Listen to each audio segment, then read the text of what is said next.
आदरणीय हमारे अनपन सौर जिला अपर जिला जयपुर सचिव श्री मैम जी, विजय मैम जी, हमारी अध्यक्षा श्वेता भाभी जी, हमारी रंजन मैम जी और नवराज चंदा, हमारी आंगनबाड़ी बहनें, स्वास्थ्य विभाग से सचिवालय जी, सभी बहनों का मैं हार्दिक स्वागत एवं अभिनंदन करती हूँ। देखिए, हमको घरेलू हिंसा से हम लोग शुरुआत करते हैं, क्योंकि हर घर में घरेलू हिंसा हो रही है। हम महिलाएं इस बात को छुपाते हैं, मगर अगर हम इसको सहेंगे तो हिंसा और बढ़ेगी। तो आप सब बहुत अच्छी हैं, जागरूक हैं। मेरा मकसद आप सबको, जो महिलाएं जागरूक नहीं है, उन तक इस बात को पहुंचाना है। तो मैं बताना चाहती हूँ, हिंसा धारा 12/2005 के तहत हिंसा 3 प्रकार की होती है। पहली हिंसा शारीरिक हिंसा, जैसे अभी बताया, पति ने थप्पड़ मारा, कान का पर्दा पड़ गया। फिर होता है कि आप इतनी तेज मार दांत टूट गया, या फिर मारा तो पैर टूट गया। तो ये कोई आम बात नहीं है, हिंसा है एक महिला के संग। अगर पति कर रहा, परिवार कर रहा, तो घरेलू हिंसा के तहत आता है।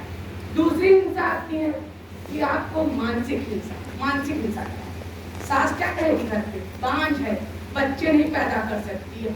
एक औरत को अगर एक बात बार बार उसके दिमाग में आएगी तो एक मानसिक हिंसा है। वो इस हिंसा से डिप्रेशन की शिकार होती है। बहुत सी महिलाएं मेरे पास आती हैं जब कोर्ट मुकदमे करने के लिए, तो बहुत डरी सहमी, अपनी बात भी मेरे तक नहीं रह पाती है। या कामचोर है, घर में काम नहीं कर रही है, अगर उसके कटु वचन उसके बोले जा रहे हैं बराबर परिवार वालों द्वारा, तो एक तरह की मानसिक हिस्सा है। इसके उसके स्वास्थ्य पे, उस पर दिमाग पे असर पड़ता है। अगर कहीं ऐसा होता हो तो हिंसा है, तो सहना भी बहनों बहुत बड़ी बढ़ावा देना हिंसा को। तो तीसरी चीज आती है आर्थिक हिंसा। आर्थिक हिंसा क्या भाई, हम तो एडवोकेट हैं, पढ़े लिखे, पैसे की जरूरत नहीं, कमा सकते, मगर हमारी बहुत सी बहनें ऐसी हैं जो अपने पति पे आश्रित हैं। बच्चों की फीस मांग रही हैं पति से कि हमें दवा इलाज कराना है, घर खर्च के लिए मांगती हैं, पति नहीं दे रहा है। हम किससे मांगेंगे? अगर हाउस वाइफ गृहिणी है तो पति से ही मांगेंगे। अगर पति इन जरूरतों को हमारी नहीं पूरी करता है तो ये हिंसा की ही शिकार, आर्थिक हिंसा इसे कहते हैं। घरेलू हिंसा में जैसे आप अभी बात आती है कि हम कहाँ पे अपनी कर सकते हैं, संबंधित मजिस्ट्रेट, जिसके जो महिला का जो थाना होगा, जो मजिस्ट्रेट होगा, वहाँ पे अपना कोर्ट न्यायालय में अपना दावा दायर कर सकते हैं। ये चीजें तो हमको हिंसा में बचाव हमारा होगा ही। इसके अलावा धारा 19 में जैसे बेटी घर से निकाल दी जाती है तो उसे लगता है कि अब तो मायका ही मेरा घर है, मुकदमा शुरू हो गया, अब हम कहाँ जाएंगे। नहीं, धारा 19 के तहत मजिस्ट्रेट के आदेश से पुलिस ही उसको, उस महिला को उस घर में पहुंचाएगी जहां वो मुकदमा चलते गुजारा का, दहेज प्रथा का, घरेलू हिंसा के तहत अपनी ससुराल में जाकर उसको साझी गृहस्थी के तहत उसको रहने की, खाने की पूरी व्यवस्था, बच्चों की कोर्ट आदेश करता है। इस बात को सबसे ज्यादा पहला है। इसको बहुत लोग ये सोचती ना, महिला का मुकदमा हो जाए तो मुझे मायके में रहना। अभी मैंने अपनी जूनियर को 2 को लखनऊ में कोर्ट के आदेश से पूरे पोर्शन पे एक बार आदेश हुआ पुलिस से, फिर मैंने पैरवी की, और 3 साल से वो उसी घर में रह रही है लखनऊ में, और यहाँ कोर्ट में गुजारे के प्रथा में पैरवी कर रही है।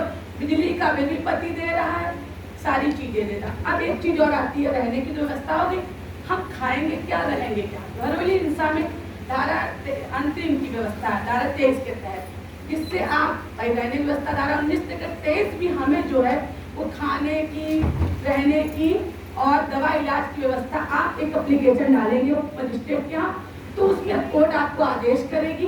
उसमें आपको मुकदमा के दौरान लड़ने के खर्चे से आपको, जैसे एक होता है कि आप दौरान मुकदमा अपना खर्च अपने पति से लेते हैं, अंतरिम गुजारा भत्ता, ये चीज अब अपने पति से ले सकते हैं घरेलू हिंसा कानून के तहत। यानी घरेलू हिंसा ऐसा कानून है जो महिलाओं के हाथों को मजबूत कराए। रहने की व्यवस्था धारा 19 करेगी, तेज खाने पीने की व्यवस्था करेगी, और अगर आपका पति उत्पीड़न कर रहा है, कुछ कर रहा है, तो उसको भी सुधारने की व्यवस्था करेगी। तो बहनों, मार नहीं खाना, अपने हक की लड़ाई, घर भी नहीं तोड़ना है। मैं नहीं चाहती हूँ आप लड़े, मगर हम सहेंगे तो हिंसा बढ़ेगी। आज आप तो दूसरी कई हिंसा कभी कभी बड़ा रूप ले लेती है और हमारी बहनों की जान भी चली जाती है। अब आती है दूसरा टॉपिक हमारा दहेज। दहेज उत्पीड़न सबने सुना, सब जानते हैं।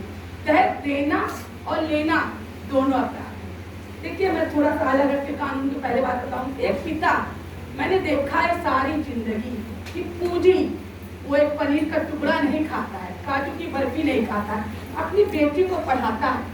और वो जब शादी होती है तो वो सबसे ज्यादा, जिसकी सामर्थ्य नहीं होती उससे ज्यादा एक गृहस्थी खाने पीने व्यवस्था करते। मगर बाराती जब आते हैं, मिठाई तो घटिया क्वालिटी की थी, व्यवस्था तो अच्छी नहीं थी, फिर भी चुप रहते हैं, प्रताड़ना सहता है बाप। जब बेटी विदा होकर ससुराल जाती है तो क्या नहीं दिया, अब तो जमाना एसी का है, एसी नहीं दिया या रुपया नहीं दिया या गृहस्थी का समय, तो ये दहेज मांगे।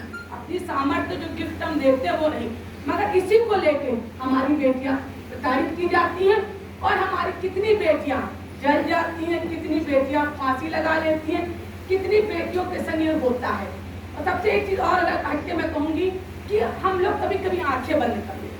अगर कभी नई बेटी आती, नई बहू आती है अगल बगल गांव पड़ोस में, तो हम लोग देखते हैं कि अरे हो रहा, हमें क्या करना, आंख बंद कर नहीं। आज वो भी किसी की बेटी है, अगर उसको हो रहा तो सहारा देने की जरूरत, उसको रास्ता दिखाने। PLBs जैसे हमारी हैं, इनका बहुत अच्छा कार्य है। सर ने 2 उदाहरण दिए, मैं भी 2 उदाहरण देना चाहूंगी। मुझे एक मामला मिला था प्रियंका आशीष का, वो मेरे साथ उसका केस था। वो बछरावा थाने में किसी PLB को उसने प्रार्थना पत्र दिया, दौरान मुकदमा PLB ने उस लड़की को घर पहुंचाया। आज उसकी 2 महीने की बेटी है और उसका संबंध भी अच्छा हुआ। ये PLB का निःशुल्क मतलब एक योगदान है। प्रियंका खुशी से रह रही है। और दूसरी चीज, एक मुझे चांदनी अनूप का ADR सेंटर से मिला था। 3 साल भर की बच्ची थी, उन्नाव को भगा दिया गया था, ससुराल थी, बेटी को छीन लिया गया था।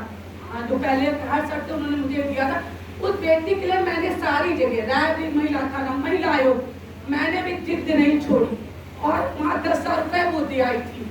मैंने उस लड़की को दिलाया, दिलाने के बाद दौरान मुकदमा उसका दूसरा बेटा हुआ, वो आज अपने घर पे थे। तो ऐसा नहीं है, हिम्मत हमें होनी चाहिए न्याय के लड़ने की, लड़ेंगे तभी हक मिलेगा। पहली बात तो ये। अब आती है दहेज प्रथा में कितनी सजा है, 3 साल या 7 साल की सजा है। अगर कोई महिला 3 साल के समय उसके मारपीट क्रूरतापूर्ण व्यवहार उसके परिवार में हो रहा है तो 3 साल। इसी दौरान अगर संदिग्ध परिस्थितियों में उसकी मृत्यु हो जाती है, जला दी जाती है, मार दी जाती है, तो 7 साल आजीवन कारावास का भी नियम है।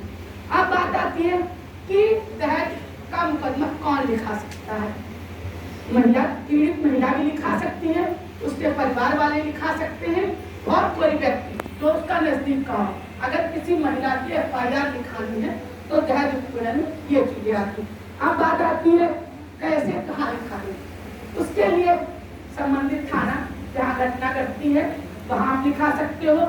उसके अलावा कुछ और चीजें हैं 1090 या 181 और या न्यायालय, यहाँ पे आप दहेज उत्पीड़न की FIR लिखा सकते हैं, जहाँ पे आप जाकर अपनी चीज लाते हैं। तो बहनों ये दहेज। अब तीसरा टॉपिक मैं बता रही हूँ, क्रूरता, महिला के संग क्रूरता। महिला के संग क्रूरता क्या है? क्रूरता सबसे बड़ी चीज है, किसी महिला के संग उसकी पीड़ा के प्रति उदासीनता ही क्रूरता है। जैसे कोई महिला